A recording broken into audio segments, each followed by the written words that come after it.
their forward numbers for the March quarter all had to get cut from where they were before. And then obviously with NVIDIA, the stock went down 8.5%. Dan, let me interrupt briefly as we got Trudeau at the mic. Partner and ally, their closest friend.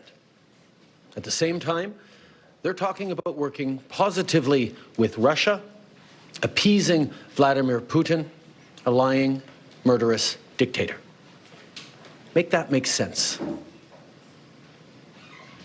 Canadians are reasonable, and we are polite, but we will not back down from a fight. Not when our country and the well-being of everyone in it is at stake. At the moment, the U.S. tariffs came into effect in the early hours of this morning, and so did the Canadian response.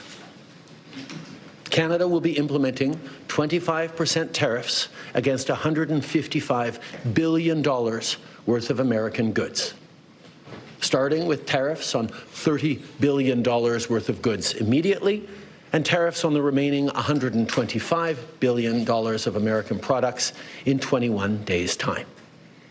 Encore aujourd'hui, Again today, we find ourselves forced to introduce 25% tariffs on $155 billion of U.S. merchandise.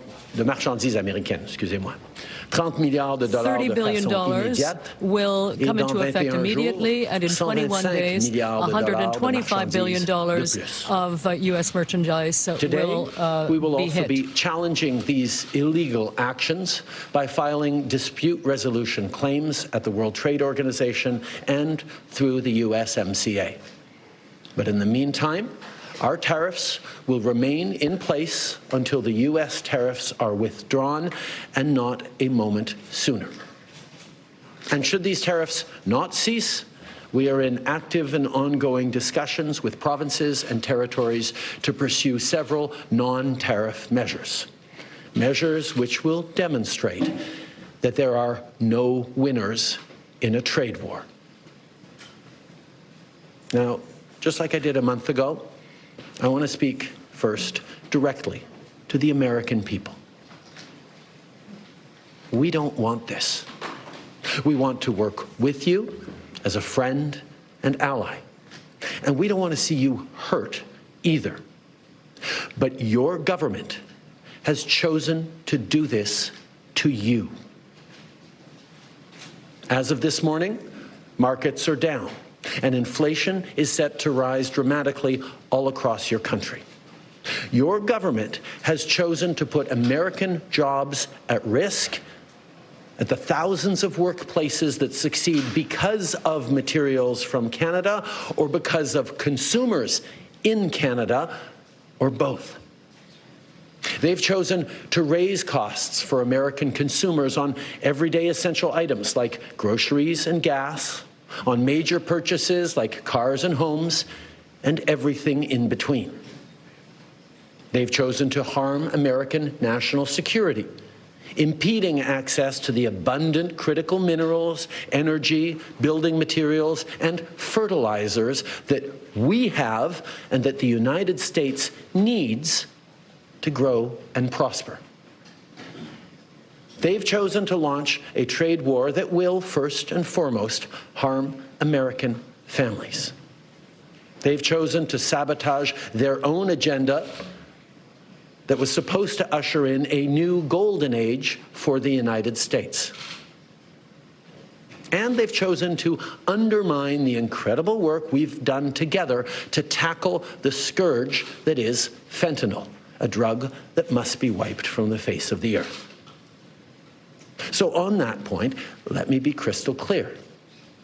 There is absolutely no justification or need whatsoever for these tariffs today.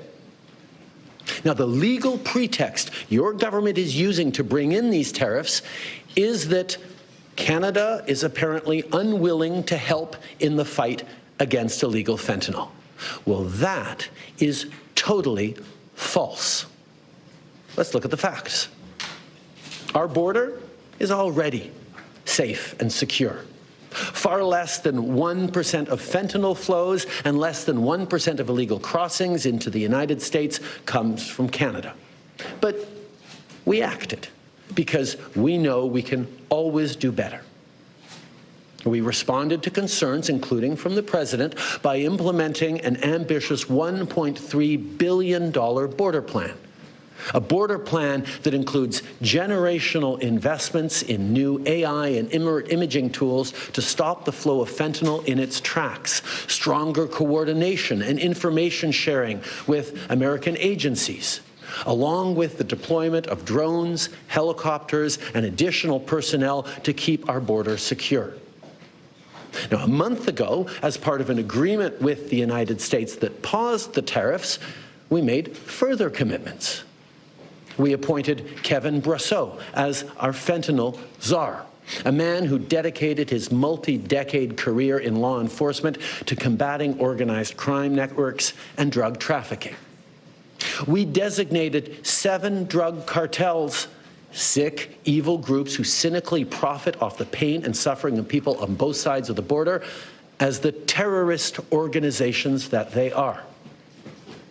And just yesterday, we launched a new joint operations partnership supported by a $200 million investment between Canada's security and law enforcement agencies, a partnership that will enhance the coordination of information and intelligence in order to thwart criminal gangs involved in the illegal fentanyl trade.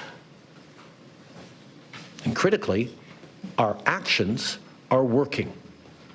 As the U.S. Customs and Border Protection just acknowledged, there was a 97% drop in fentanyl seizures from January compared to December, to a near zero low of less than half an ounce seized in January, even with all the further enforcements and actions we've taken at the borders. In sum, we stepped up. We engaged closely and constructively with the President and his administration. We did everything we promised. We stuck to our word. And we did it because we believe in working together to protect our citizens. Now I want to speak directly to one specific American, Donald. In the over 8 years you and I have worked together, we've done big things. We signed a historic deal that has created record jobs and growth in both of our countries. We've done big things together on the world stage, as Canada and the U.S. have done together for decades, for generations. And now we should be working together to ensure even greater prosperity for North Americans in a very uncertain and challenging world. Now, it's not in my habit to agree with the Wall Street Journal, but Donald, they point out that even though you're a very smart guy, this is a very dumb thing to do. We two friends fighting is exactly what our opponents around the world want to see. And now, to my fellow Canadians, I won't sugarcoat it. This is going to be tough, even though we're all going to pull together, because that's what we do. We will use every tool at our disposal so Canadian workers and businesses can weather this storm. From expanding EI benefits and making them more flexible to providing direct supports to businesses, we will be there as needed to help. But Canada, make no mistake, no matter how long this lasts, no matter what the cost, the federal government and other orders of government will be there for you. We will defend Canadian jobs. We will take measures to prevent predatory behavior that threatens Canadian companies because of the impacts of this trade war, leaving them open to takeovers. We will relentlessly fight to protect our economy We will stand up for Canadians every single second of every single day because this country is worth fighting for. Les derniers mois ont été The stressants recent months et have been honnêtement stressful épuisants and, in fact, pour nous exhausting tous. for all of us. Mais je crois qu'on peut But I believe être rassuré we can be par l'incroyable reassured by solidarité the incredible solidarity Prime we've Minister seen. Trudeau visibly upset, addressing Canadians, addressing the president, and addressing Americans as well. The words there, of course, this is a very dumb thing to do, and vowing not just reciprocal tariffs and non-tariff measures, but also some protections for Canadians themselves, warning